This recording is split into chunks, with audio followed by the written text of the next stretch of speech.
Denison Mines is currently trading at $2.88, reflecting a gain of 1.77% in today's session. Now, the immediate reaction for many investors, seeing that green number, is to simply chalk it up to the ongoing strength in the uranium sector.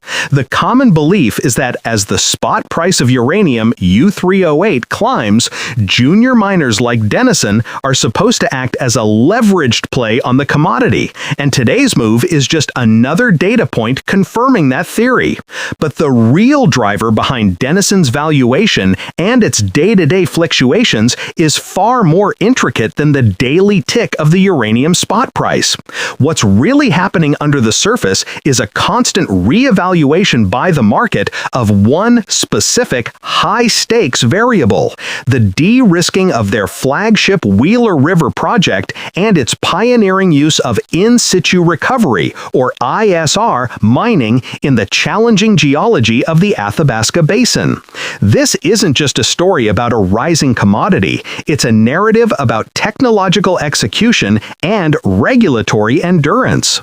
The prevailing expectation is straightforward. The world needs more clean, baseload power. Nuclear energy is getting a second look globally, from Japan restarting reactors to new builds announced in Europe and China. This creates a structural deficit in the uranium market, where demand is set to outstrip supply for years to come. In that environment, companies sitting on large, high-grade deposits in politically stable jurisdictions like Canada should, in theory, be printing value. Denison Mines, with its 95% stake in the Wheeler River project, the largest undeveloped uranium project in the eastern Athabasca Basin, fits that description perfectly. So, for many people doing their online investing through platforms like SoFi Invest or Robinhood, the thesis is as simple as buying a ticket to the uranium bull market. They see the rising tide and assume all boats will lift equally. They might even be using a SoFi robo-advisor that has allocated a small portion to commodities, and they see this as a solid representative of the trend. However, the reality of the situation is profoundly more complex and carries a different set of risks and rewards. Denison is not a producer yet. It doesn't have a stream of operating income. Its current stock price is the market's best guess of the net present value of all future uranium it might extract, heavily discounted for time and significant risk. The critical factor that the market is grappling with, which causes these daily percentage swings, is the perceived success of their ISR mining plan. Unlike traditional open pit or underground mining, ISR involves injecting a solution into the ground to dissolve the uranium and then pumping the uranium-bearing solution back to the surface.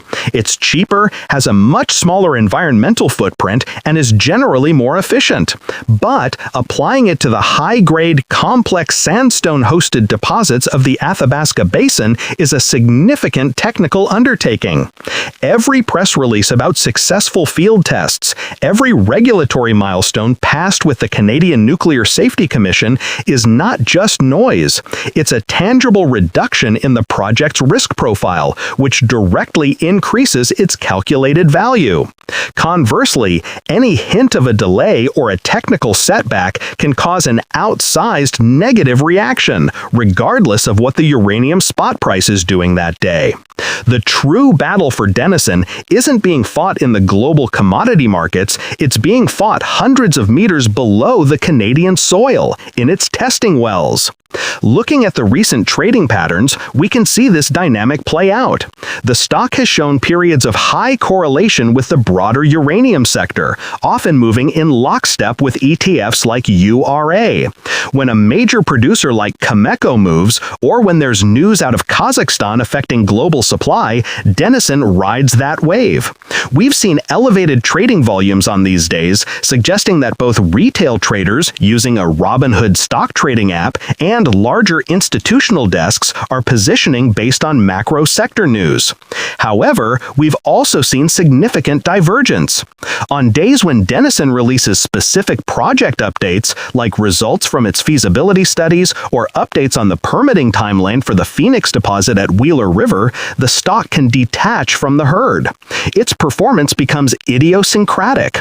This is where active managers and individuals doing self-investing through an individual brokerage account with Fidelity or Interactive Brokers find their opportunity. They aren't just buying the uranium story, they are making a specific bet on Denison's management and technical teams to execute on a very difficult plan. Comparing this to an investment in Nvidia stock or Apple stock, which is based on quarterly earnings and product cycles, an investment in Denison is a long-duration bet on engineering and geology. For those managing their portfolios on a Fidelity trading platform or using Fidelity ETFs, it's important to understand the capital structure and institutional backing. We've observed steady accumulation by certain funds specializing in energy and materials. This institutional sponsorship lends a degree of credibility and provides a floor during periods of market fear. Yet, the stock remains highly popular with retail investors who appreciate the clear story and the high potential upside. The availability of Robinhood fractional shares means even small accounts can gain exposure to what they hope will be a multi-bagger return over the next decade. The challenge for these investors is to look past the simple commodity price argument and understand the granular, project-specific milestones that truly create value here. This is the kind of investment help that matters, distinguishing the narrative from the operational reality. Let's briefly clarify what Denison Mines actually does. The company is primarily focused on the exploration and development of uranium deposits in the Athabasca Basin of northern Saskatchewan, Canada. This region is essentially the Saudi Arabia of uranium. It's known for the highest grade deposits in the world. Their crown jewel is the Wheeler River project, which contains two major deposits, Phoenix and Griffin. Phoenix is slated to be an ISR operation and is one of the highest grade undeveloped uranium deposits anywhere. Griffin is planned as a more conventional underground mine. The company also has interests in other exploration projects and a 22.5% ownership in the McLean Lake Mill, which is a key piece of infrastructure in the region capable of processing the ore once it's extracted. Past performance is a story of a company navigating the long, brutal bear market in uranium that followed the Fukushima incident and strategically advancing its key asset to be construction ready for the bull market we see today. They have methodically published technical reports, completed studies, and secured initial stages of permitting, all while carefully managing their treasury.